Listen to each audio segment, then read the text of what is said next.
إن الحمد لله نحمده ونستعينه ونستغفره ونعوذ بالله من شرور أنفسنا ومن سيئات أعمالنا من يهده الله فلا مضل له ومن يضلل فلا هادي له وأشهد أن لا إله إلا الله وحده لا شريك له وأشهد أن محمدا عبده ورسوله اللهم صل على محمد وعلى آل محمد كما صليت على إبراهيم وعلى آل إبراهيم إنك حميد مجيد اللهم بارك على محمد وعلى آل محمد كما باركت على إبراهيم وعلى آل إبراهيم إنك حميد مجيد أما بعد فإن خير الحديث كتاب الله وخير الهدي هدي محمد صلى الله عليه وسلم وشر الأمور محدثاتها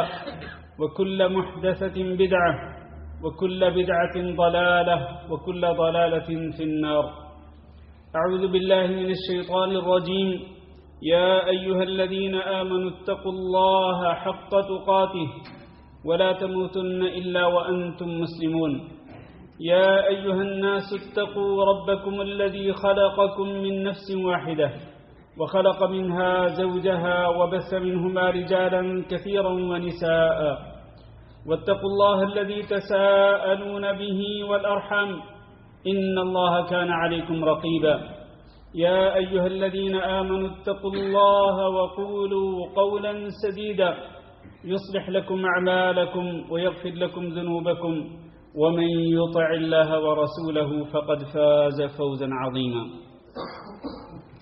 قابل صد احترام بزرگوں، دوستوں اور بھائیوں، آج کے خطبہ جمعہ کی ابتدا میں دو احادیث مبارکہ سے کرنا چاہتا ہوں۔ پہلی حدیث صحیح مسلم میں ہے اور اس کے راوی حضرت جابر بن عبداللہ رضی اللہ تعالیٰ عنہ وہ بیان کرتے ہیں کہ ہم نے رسول اکرم صلی اللہ علیہ وسلم کے ساتھ مل کر جہینہ قبیلے کی ایک قوم سے جنگ کی، تو ان لوگوں نے ہم سے شدید اور بڑے سخت طریقے سے لڑائی کی، بہت ہی سخت جنگ ہوئی۔ کہتے ہیں کہ ہم نے جب ظہر کی نماز پڑھی اور ان لوگوں نے ہمیں نماز پڑھتے ہوئے دیکھا کہ یہ نماز کس طرح پڑھ رہے ہیں۔ نبی صلی اللہ علیہ وسلم نے ظہر کی نماز باجماعت ادا کی، نبی صلی اللہ علیہ وسلم خود امام اور آپ کے پیچھے آپ کے صحابہ کرام آپ کے مقتدی، اور یہ حالت کیا ہے؟ جنگ کی حالت ہے، جنگ بھی ایسی کہ جس میں جابر بن عبداللہ رضی اللہ تعالیٰ عنہ بیان کرتے ہیں کہ ان لوگوں نے ہم سے شدید لڑائی کی۔ ان حالات کے اندر بھی نبی صلی اللہ علیہ وسلم نے صحابہ کرام کے ساتھ مل کر ظہر کی نماز باجماعت ادا کی، اور وہ سب دیکھ رہے تھے۔ تو نماز کے بعد وہ آپس میں کہنے لگے، اب جب اس کے بعد اگلی نماز آئے گی ان لوگوں کی، یعنی مسلمانوں کی، اور وہ ایسی نماز ہے کہ جو ان کو ان کی اولاد سے بھی زیادہ محبوب ہے۔ اور اگلی نماز کون سی نماز تھی؟ عصر کی نماز۔ یہ مشرکین کہہ رہے ہیں کہ مسلمانوں کو عصر کی نماز جو ظہر کے بعد آئے گی، یہ ان کو ان کی اولاد سے بھی زیادہ پیاری ہے۔ آپ اندازہ کر سکتے ہیں کہ یہ بات کس نے کہی؟ مشرکوں نے کہی، مسلمانوں کے بارے میں کہی۔ اور آگے بڑھنے سے پہلے ذرا آپ بھی سوچ لیں، میں اور آپ بھی ذرا غور کر لیں کہ کیا ہمیں بھی نماز عصر جس کا اللہ رب العزت نے خاص طور پر قرآن مجید میں حکم دیا کہ حافظوا علی الصلوات والصلاۃ الوسطی، کہ تم ساری نمازوں کی حفاظت کیا کرو، ان نمازوں کو پابندی سے پڑھا کرو، خاص طور پر درمیانی نماز جو کہ عصر کی نماز ہے۔ تو کیا ہمیں بھی یہ عصر کی نماز جو ہے وہ ہمیں اپنی اولاد سے زیادہ پیاری ہے؟ یہ ایک لمحہ فکریہ ہے جو میں آپ کے لیے چھوڑ کے جا رہا ہوں۔ تو ان لوگوں نے کہا کہ جب اگلی نماز آئے گی، یہ جب سارے مل کر نماز پڑھیں گے تو ہم ایک دم مل کر ہم ان پہ حملہ آور ہوں گے اور ہم ان کو ٹکڑے ٹکڑے کر کے رکھ دیں گے، کیونکہ یہ نماز کی حالت میں ہوں گے۔ تو نماز کو چھوڑ کر تو یہ ہم سے لڑنے نہیں لگے، تو ہم ان کو ٹکڑے ٹکڑے کر ڈالیں گے۔ یہ ایک پلاننگ تھی مشرکوں کی، لیکن میرے بھائیوں ایک پلاننگ کرنے والا اللہ رب العزت بھی ہے۔ اللہ رب العزت نے جبریل امین کے ذریعے نبی صلی اللہ علیہ وسلم کو آگاہ کر دیا کہ عصر کے وقت ان کی پلاننگ یہ ہے۔ نبی صلی اللہ علیہ وسلم نے اپنے صحابہ کرام کو آگاہ کر دیا۔ پھر جب عصر کی نماز کا وقت ہوا تو نبی صلی اللہ علیہ وسلم نے یہ نہیں کہا کہ ہر شخص جہاں ہے جیسے ہے وہ اسی طرح اکیلے اکیلے نماز پڑھ لیں، بلکہ نبی صلی اللہ علیہ وسلم نے 2 صفیں بنائیں، یعنی اپنے مقتدیوں کو کہا کہ تم 2 صفوں کے اندر کھڑے ہو جاؤ۔ نبی صلی اللہ علیہ وسلم امام ہیں۔ اور مشرکین مکہ کہاں تھے؟ مشرکین مکہ جو ہیں وہ ان نمازیوں کے آگے سامنے بالکل قبلے کی طرف تھے۔ تو اب سامنے دشمن کھڑا ہوا ہے اور بالکل تیار کھڑا ہوا ہے کہ وہ ایک دم حملہ آور ہوگا، اور ادھر نبی صلی اللہ علیہ وسلم باجماعت عصر کی نماز ادا کر رہے ہیں۔ حضرت جابر رضی اللہ تعالیٰ عنہ بیان کرتے ہیں پہلی رکعت میں نبی صلی اللہ علیہ وسلم نے قیام کیا، رکوع کیا، سجدہ کیا۔ تو جب ہم سجدے میں گئے، پیچھے جو 2 صفیں تھیں، پہلی صف نے سجدہ کیا نبی صلی اللہ علیہ وسلم کے ساتھ، دوسری صف کھڑی رہی، بالکل سینہ تان کے دوسری صف کھڑی ہے کہ اگر دشمن حملہ آور ہو تو ہم دفاع کریں گے۔ جب نبی صلی اللہ علیہ وسلم دونوں سجدے کر کے کھڑے ہوئے اور پہلی صف بھی کھڑی ہوئی، اب دوسری صف کے جو لوگ تھے وہ سجدے میں چلے گئے، اب وہ بھی سجدہ کر کے اٹھ کے کھڑے ہو گئے۔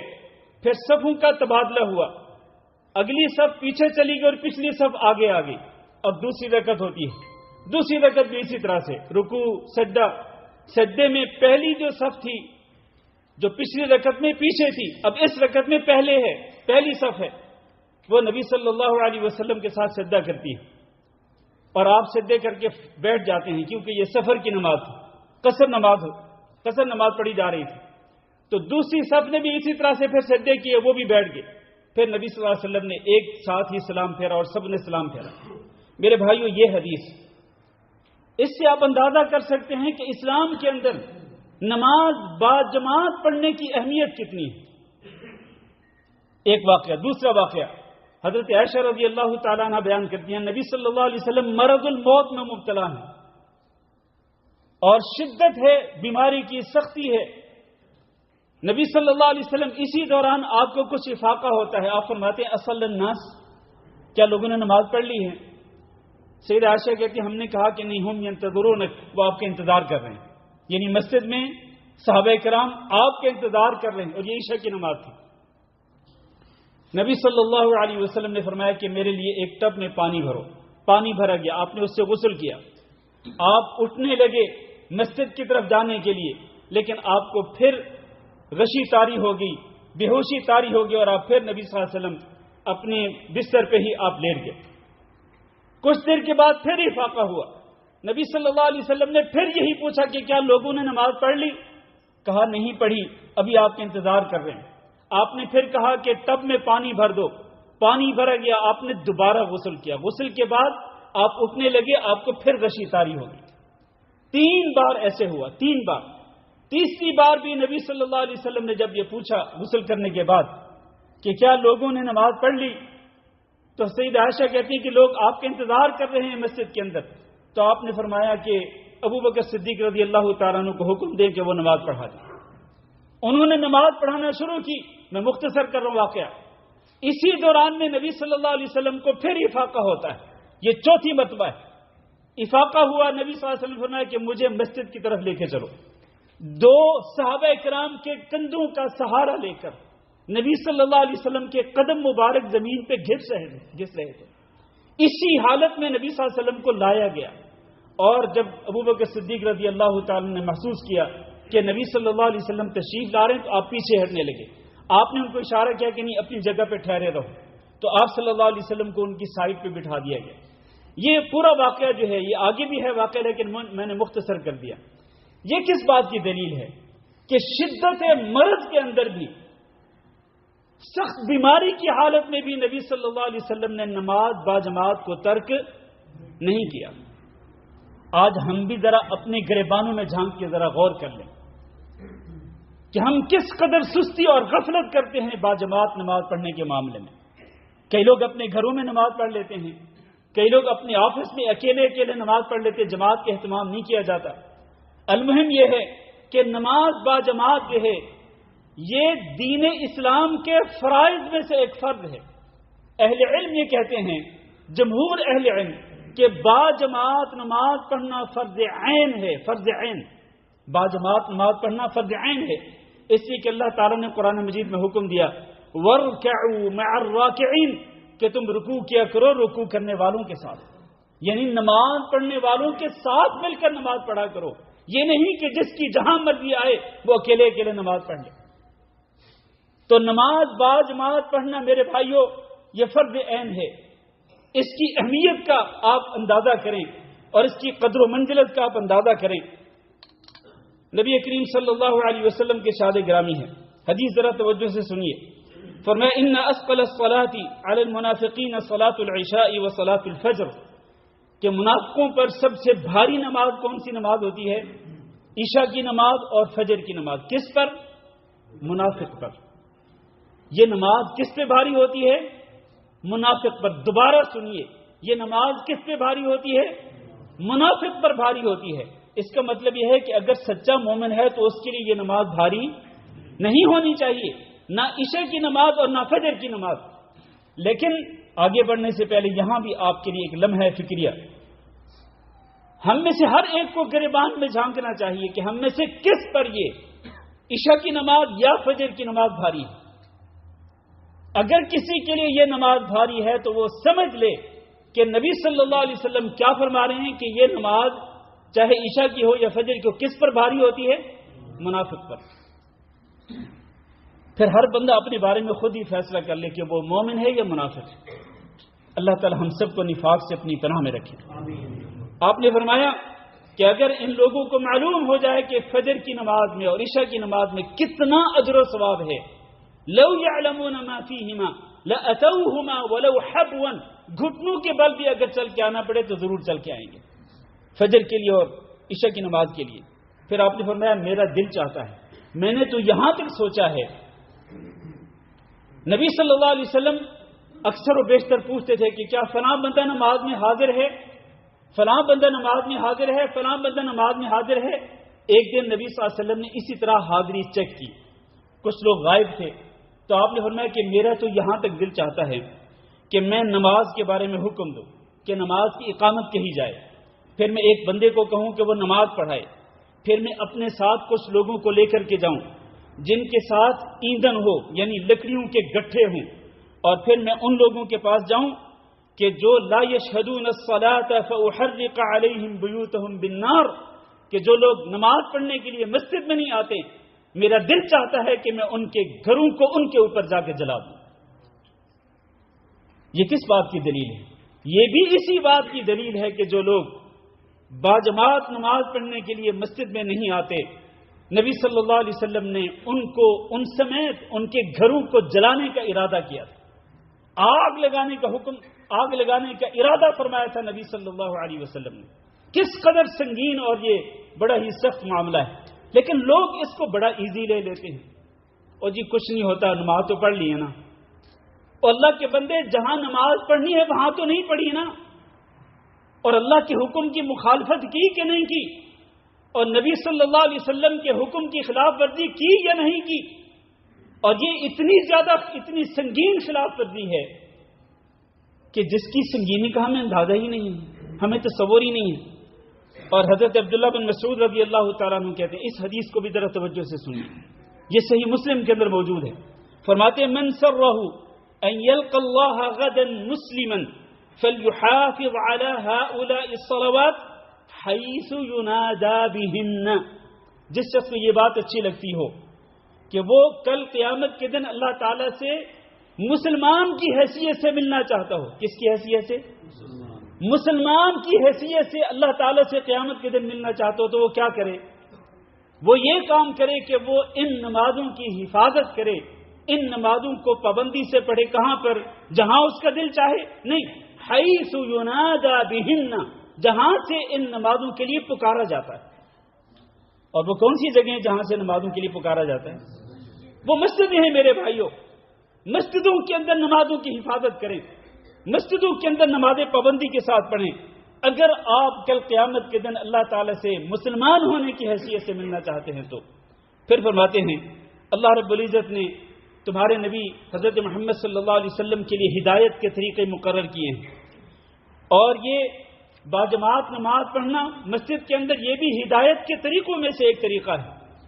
اور اگر تم میں سے کوئی شخص گھر میں نماز پڑھے گا، جیسا کہ یہ پیچھے رہنے والا نماز پڑھتا ہے، تو تم لوگ اگر تم گھر میں نماز پڑھو گے تو نبی کے طریقے کو چھوڑنے والے ہوگے، اور اگر تم نے نبی کے طریقے کو چھوڑ دیا تو تم گمراہ ہو جاؤ گے۔ اور پھر کہتے ہیں کہ ایک شخص جب گھر کے اندر وضو کرتا ہے اور اچھی طرح سے وضو کرتا ہے، پھر وہ مسجد کی طرف نماز پڑھنے کے لیے جاتا ہے، اس کو ایک ایک قدم پر اس کے لیے نیکیاں لکھی جاتی ہیں، اس کے درجات بلند کیے جاتے ہیں اور اس کے گناہ معاف کیے جاتے ہیں۔ اور اس حدیث کے آخری الفاظ بہت ہی قابل توجہ ہیں، کہتے ہیں وَلَقَدْ رَأَيْتُنَا وَمَا يَتَخَلَّفُ عَنْهَا إِلَّا مُنَافِقٌ مَعْلُومُ النِّفَاقِ وَلَقَدْ كَانَ الرَّجُلُ يُؤْتَى بِهِ يُهَادَى بَيْنَ الرَّجُلَيْنِ حَتَّى يُقَامَ فِي الصَّفِّ، کہ ہمارے زمانے میں، یہ عبداللہ بن مسعود کہتے ہیں، ہمارے زمانے میں کوئی شخص بھی باجماعت نماز سے پیچھے نہیں رہتا تھا، صرف وہ شخص پیچھے رہتا تھا جو کہ منافق ہوتا، اور اس کا منافق ہونا لوگوں کو معلوم ہوتا کہ یہ بندہ منافق ہے، تو وہی بس باجماعت نماز سے پیچھے رہتا تھا، ورنہ جو سچے مسلمان تھے وہ باجماعت مسجد میں آ کے نماز پڑھتے تھے۔ اور کہتے ہیں حتیٰ کہ حالت یہ ہوتی تھی کہ ایک بندہ بیمار ہوتا تو اس کو دو بندوں کے کندھوں کے سہارے کے ساتھ لایا جاتا، یہاں تک کہ یقام فی الصف، یہاں تک کہ اس کو صف میں آ کے کھڑا کر دیا جاتا۔ میرے عزیز بھائیوں، یہ احادیث اور یہ دلائل جو میں نے ذکر کیے ہیں، یہ اس بات کی دلیل ہیں اور اس بات کا ثبوت ہیں کہ فرض نمازیں جو ہیں مردوں کے لیے، یہ بات مردوں کے لیے ہو رہی ہے، کیونکہ عورتوں کے لیے ضروری نہیں کہ وہ مسجد میں آ کے نماز پڑھیں، بلکہ عورتیں اپنے گھر کے اندر نماز پڑھیں۔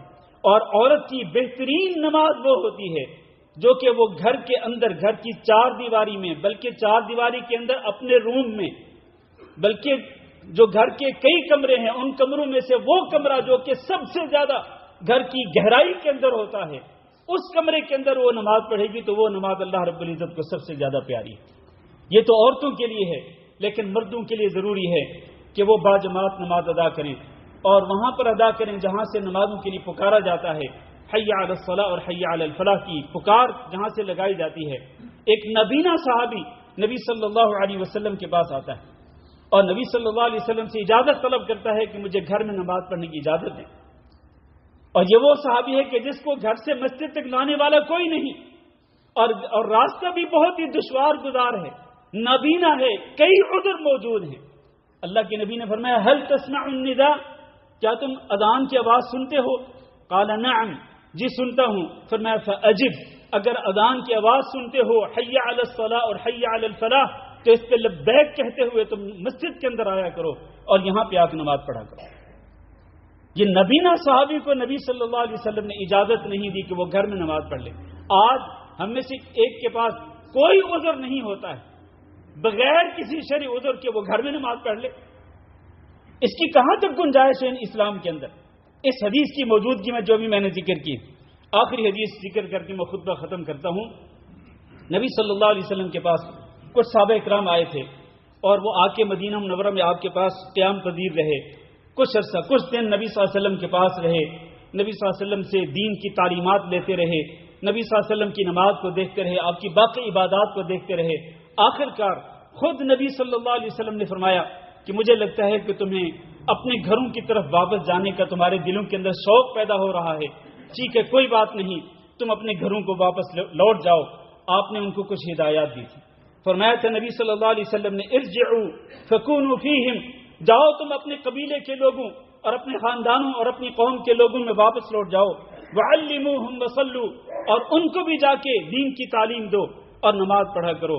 آپ نے یہ نہیں کہا کہ جس کا جب جی چاہے جہاں دل چاہے وہ نماز پڑھ لے، بلکہ آپ نے فرمایا فَإِذَا حَضَرَتِ الصَّلَاةُ فَلْيُؤَذِّن لَكُمْ أَحَدُكُمْ وَلْيَؤُمَّكُمْ أَكْبَرُكُمْ، کہ جب نماز کا وقت ہو جائے تو تم میں سے کوئی بھی شخص اذان کہے، اس کے بعد تم سے جو زیادہ بڑی عمر کا شخص ہو وہ تمہاری امامت کرائے۔ نبی صلی اللہ علیہ وسلم نے ان لوگوں کو بھی یہی ہدایات دے کر کے بھیجا کہ تم نے اپنی قوم میں واپس جا کر، اپنی بستی اپنے شہر میں واپس جا کر تم نے اس چیز کا اہتمام کرنا ہے کہ نماز کا وقت ہو تو اذان کہی جائے اور پھر باقاعدہ باجماعت نماز ادا کی جائے۔ میرے بھائیو، ہمیں بھی اس حکم پہ عمل کرنا چاہیے۔ یہ اللہ کا حکم بھی ہے، اللہ کے رسول صلی اللہ علیہ وسلم کا حکم بھی ہے۔ اللہ تعالی ہمیں اس حکم پہ عمل کرنے کی توفیق دے، اور اللہ رب العزت ہمیں اس معاملے میں ہمارے اندر جو سستی اور غفلت پائی جاتی ہے، اللہ ہمیں اس سستی اور اس غفلت کو دور کرنے کی توفیق دے۔ استغفر اللہ لی ولکم ولسائر المسلمین فاستغفروہ انہ هو الغفور الرحیم۔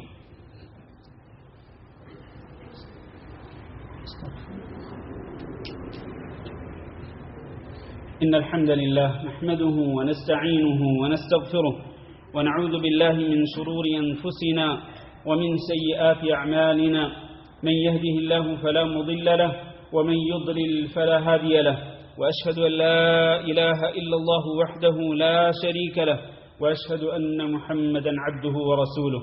اللهم صل على محمد وعلى آل محمد كما صليت على إبراهيم وعلى آل إبراهيم إنك حميد مجيد۔ اللهم بارك على محمد وعلى آل محمد كما باركت على إبراهيم وعلى آل إبراهيم إنك حميد مجيد۔ اما بعد، عزیز القدر بھائیوں اور دوستو، مسجد میں باجماعت نماز ادا کرنے کے بہت سارے فضائل ہیں۔ ان میں سے چند ایک فضائل کی میں نشاندہی کرتا ہوں مختصر طور پر۔ ایک فضیلت یہ ہے کہ آپ جو نماز مسجد میں باجماعت پڑھیں گے، وہ نماز اکیلے شخص کی نماز سے 25 گنا اور بعض روایات کے مطابق 27 گنا افضل ہے، 27 درجے افضل ہے اس شخص کی نماز جو کہ باجماعت نماز ادا کرے گا مسجد کے اندر آ کر، بنسبت اس شخص کے جو کہ اکیلے پڑھے۔ تو 27 درجے، 27 گنا نماز کا ثواب جو ہے وہ بڑھ جاتا ہے باجماعت نماز پڑھنے والے انسان کے لیے، ایک فضیلت۔